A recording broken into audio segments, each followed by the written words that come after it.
નમસ્કાર.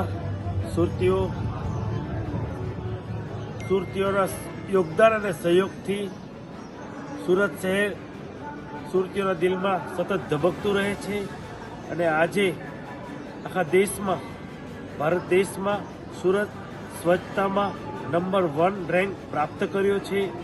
આદરણીય રાષ્ટ્રપતિના હાથે આ એવોર્ડ સુરત મહાનગરપાલિકાએ પ્રાપ્ત કર્યો છે. સ્વચ્છતાના આગ્રહી સતત રહેતા આદરણીય નરેન્દ્રભાઈ મોદી સાહેબના નેતૃત્વમાં સુરત સ્વચ્છતામાં અગ્રહરોળમાં સતત કામ કરવા પ્રયત્નશીલ રહ્યું છે. મન કી બાતમાં પણ આદરણીય પ્રધાનમંત્રી નરેન્દ્રભાઈ મોદી સાહેબે સુરતની સ્વચ્છતાની વાત કરી હતી.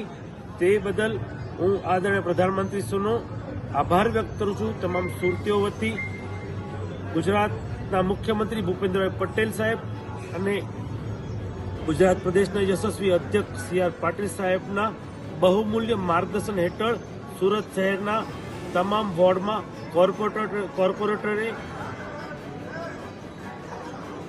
સેનેટરી વોર્ડ વાઇઝ જવાબદારી લીધી હતી અને સુરતની જનતાએ તેમાં ખૂબ જ સાથ આપી જન આંદોલન બનાવ્યું હતું.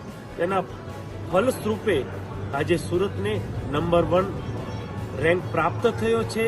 ત્યારે હું સુરતીઓને હજી અહીં નહીં અટકતા આપણે વિશ્વમાં સુરતને કઈ રીતે પ્રસ્થાપિત કરીએ તે રીતે આપણે સૌ કટિબદ્ધ થઈએ.